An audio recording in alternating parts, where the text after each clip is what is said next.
नमस्कार दोस्तों, आध्यात्म के एक और नए अंक में आपका हार्दिक स्वागत है। दोस्तों, हमारे हिंदू समाज में श्राद्ध का बड़ा महत्व है।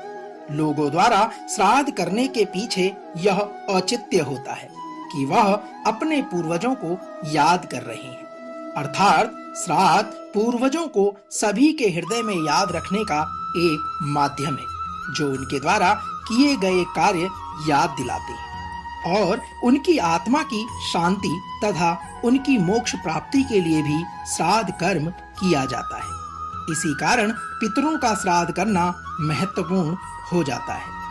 साथियों, जैसा कि आपको विदित है, पितर पक्ष के श्राद्धों का आरंभ हो चुका है और 14 अक्टूबर 2023 अमावस्या के दिन इन श्राद्धों का समापन भी हो जाएगा। दोस्तों, श्राद्ध पक्ष में अमावस्या की स्थिति को सर्वप्रतु अमावस्या के रूप में जाना जाता है। इसके पीछे यह माना जाता है कि यह पितरों को विदा करने की आखिरी तिथि है और कोई ऐसा है जो श्राद्ध पक्ष में अपने पितरों का श्राद्ध नहीं कर पाया, तो वह सर्वप्रतु अमावस्या के दिन भी श्राद्ध कर सकता है, क्योंकि सर्वपित अमावस्या के दिन को भी बेहद महत्वपूर्ण माना जाता है। आज के इस अंक में हम यह जानेंगे कि सर्वपित अमावस्या के पीछे का महत्व क्या है और साथ ही इसकी पौराणिक कथा को भी हम आपके बीच में विवरण सहित प्रस्तुत करेंगे। तो आइए आरंभ करते हैं सर्वपित अमावस्या की कथा और इसके महत्व को। दोस्तों, पौराणिक कथा के अनुसार एक बार अछोदा ने 1000 वर्ष तक तपस्या करी, जिससे प्रसन्न होकर देवताओं के पितृगण अग्निस्वाद और बृहस्पति अपने अन्य पितृगण अमाउस के साथ अछोदा को वरदान देने के लिए अश्विन अमावस्या के दिन उपस्थित हुए। उन्होंने अछोदा से कहा कि हे पुत्री, हम सभी तुम्हारी तपस्या से अति प्रसन्न हैं, इसलिए तुम जो चाहे वह वरदान मांग सकती हो। लेकिन अछोदा ने अपने पितरों की तरफ कोई ध्यान नहीं दिया। वह अति तेजस्वी पृथु अमावस को ही अपलक निहारती रही। पितरों के बार बार कहने पर उसने कहा कि हे भगवान, क्या आप सचमुच मुझे वरदान देना चाहते हैं?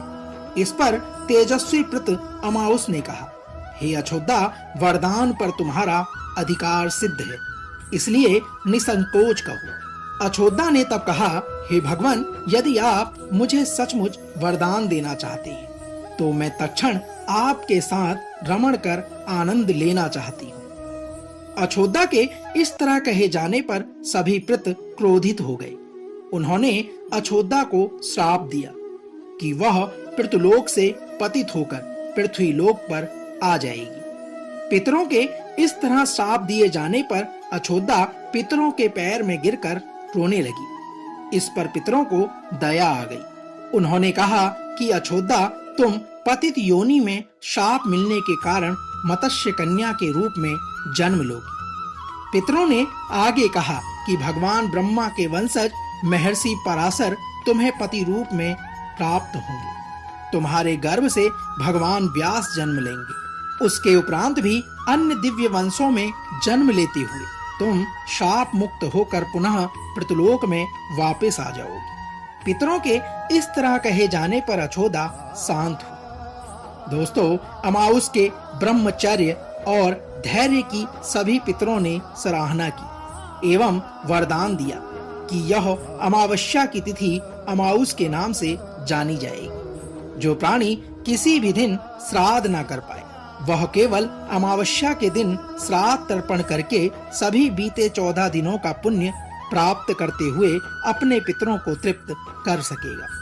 तभी से प्रत्येक माह की अमावस्या तिथि को सर्वाधिक महत्व दिया जाता है और यह तिथि सर्वप्रत श्राद्ध के रूप में मनाई जाती है।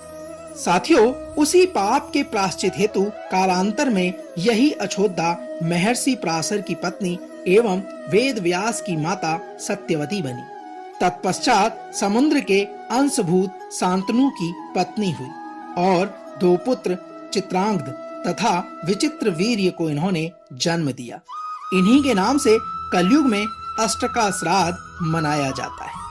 दोस्तों, तो यह तो थी सर्वप्रत अमावस्या व्रत से जुड़ी कथा और उसके महत्व का सार। हम आशा करते हैं कि आज का यह अंक आपको अवश्य पसंद आया होगा। कल एक और नए अंक के साथ फिर आपसे होगी मुलाकात। तब तक जय श्री हरि विष्णु।